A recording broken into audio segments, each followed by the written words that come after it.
Well, there's a law that was signed by former President Obama making it illegal for members of Congress to trade on non-public data. Now there is a new bill that would not allow members of Congress to trade stocks, most bonds, and options contracts as well while they are members of Congress. That bill, co-sponsored by Representative Raja Krishnamurthy from Illinois, Democrat of Illinois. Our Jessica Smith is joining us, as well as the congressman here this morning. Congressman, thank you for being here. So this obviously goes beyond the scope of the Stock Act. Why do you think something like this is necessary? And how likely do you think it is that you'll be able to get it through? Well, thanks so much for having me on, Julie.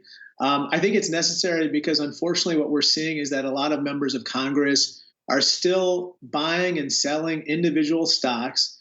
And if it isn't a reality, there's a very strong appearance of basically trading based on non-public information that they gain from their investigations, their hearings, and their private briefings, which aren't available to the public.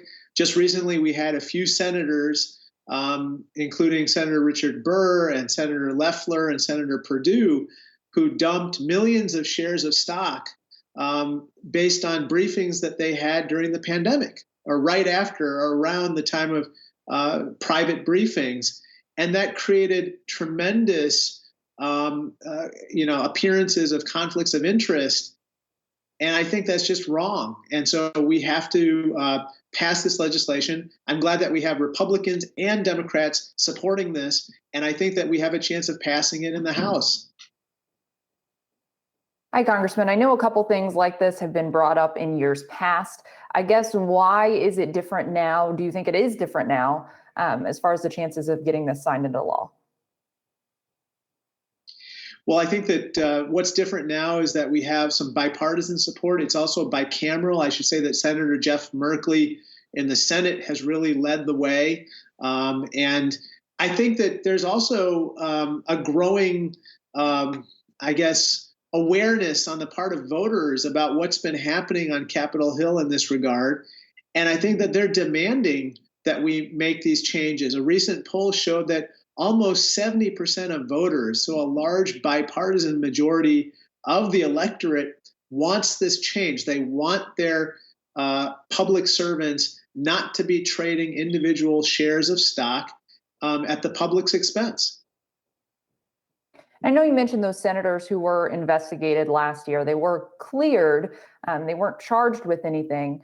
I guess, do you really think that there is a problem here that members are using their positions to make money, or are you more concerned with the appearances? I think both. And one of the reasons why folks are routinely cleared is because the law that's currently on the books, it's called the Stock Act, has such a high threshold of what is required in order to establish intent with regard to why people traded their stock, that it's nearly impossible to find people guilty under that particular statute.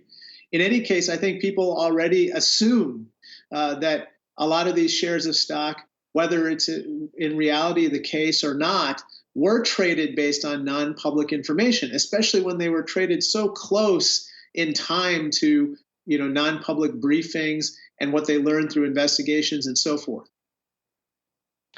Congressman, I want to turn to stimulus for just a moment. I know that you all are not in session today because of some security risks potentially against the House. The Senate, though, it looks like is not going to be voting on stimulus before the weekend. There are several reported tactics that Republicans might take in order to delay. I know the Democrats have set a deadline of March 14th. Are you going to make that deadline? Are Democrats going to make that deadline for passage? Yes, we have no choice because unemployment benefits run out for 11 million Americans on March 14th. And so we have to meet that deadline. My constituents call every day and communicate with me every day about the need for the very important parts of this package, whether it's the stimulus checks, whether it's the extension of unemployment benefits, or whether it's the aid to those struggling businesses that are really hurting right now. And so we need to get them this aid, and we need to get America healthy as well as economically healthy. Congressman, the Senate is making some changes to the direct payments, lowering the income caps for people who are eligible for those checks. What do you think about those changes? And do you worry that this may cost some progressive votes in the House?